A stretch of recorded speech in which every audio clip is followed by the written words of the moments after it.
Welcome back to AM Northwest. There's a wide gulf between writing the words and getting a piece published. Here to share more about the expectations and then the realities, we welcome the author of Imagine a Door, publisher Laura Stanfill. Good to have you with us. So you're a publisher. This is the first time getting a book published, or this is your second book published, right? It is my second, yes. So I want to read the subtitle. Imagine a Door is the title. Subtitle, A Writer's Guide to Unlocking Your Story, Choosing a Publishing Path and Honoring the Creative Journey. That's your goal, is to make sure that people honor their creative journey, you think? Yeah, for sure. We as writers often get to a point in our career of worrying more about what's going to happen to the piece of work we've written and whether it'll get published, what's going on with how it's going to work in the world as a piece of writing. But it's really important to focus on the journey itself and continue to write, because we cannot don't let the obstacles stop you from being creative, from writing. Absolutely. If you love to write, so write. Yep.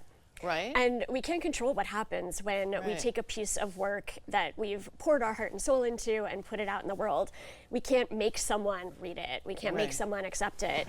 But what we can do is continue to write and continue to have faith in our voices and our words, and know that it's important to keep getting those on the page. The rejection, though, has got to be tough. Oh, yeah. And usually that's part of the deal. Trying to sell your book, getting rejected is part of the process. Absolutely. And part of why I wrote Imagine a Door was to open the door, open the curtains, and share how the process works so that people don't take those quite as personally as they tend to. It's also this book is full of my rejections over the years, because I have had plenty, and I wanted to normalize the it's okay, move on, keep writing philosophy. Well, and then as a publisher yourself, how hard is it to tell someone this one isn't going to work? Oh my gosh, I've had to have a lot of patience with myself in learning how to let go of projects that aren't right for us. And it's a process. When we're open for submissions, we work with an amazing committee of writers who help us decide. And the hardest ones are really books that I would love to read, but for whatever reason don't fit our catalog, or we don't have enough space. Right. And we have to say, sorry, and also this is just one opinion. Right, so go to get others. Exactly. Right? Is that one of the big tips, get more than one opinion? For sure. And another one is, as you're sorting through, if you get too many opinions, pay attention to yourself. You want to not lose your voice and your sense of what your book is when you're trying to crowdsource and get information. You talk to a lot of writers, local writers that are big Portland writers, and what did they say to you? What were some of the things that you got from them?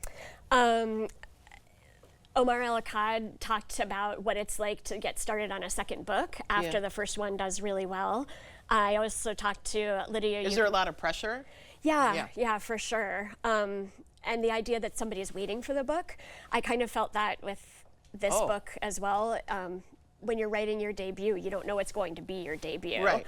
And you don't know how people will react to it or if it will sell. But once you have a sales track record and a name, the intensity of the process is even, it's shifted, I guess. Right. In most professions, they tell you to network to get somewhere. Is that the same case with writing? I would say so, but I always encourage writers to network for the love of the craft of writing and for reading, and just to be in community with people who spend an awful lot of time alone doing the same thing. Yeah, good point. Yeah, good point. And then when you published this, when you were writing this, what challenges, what pitfalls did you face? I really struggled early on. I started writing this in 2016, and I thought that my background as a journalist was going to be what would make this book special. So I went out and interviewed everybody and put the interviews together, and then it didn't sound like anything. It didn't have a voice. It was just sort of pieces of information. It was a report, yeah. Right. And one of my early readers was like, this sounds too reported, too journalist sounding.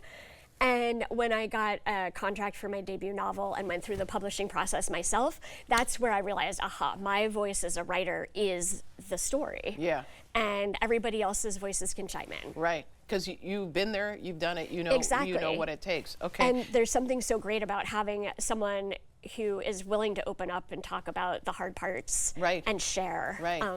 But just keep writing. Exactly. That's the big one. Yep. You have a book event, and it's tonight at Powell's. We're going to put all the information for you on our website at k2.com. The book, again, is titled Imagine a Door, Writer's Guide to Unlocking Your Story, Choosing a Publishing Path, and Honoring the Creative Journey. Laura Stanfill, thank you so much. Thank you so much. All right, we'll be right back with more AM Northwest. Don't go away.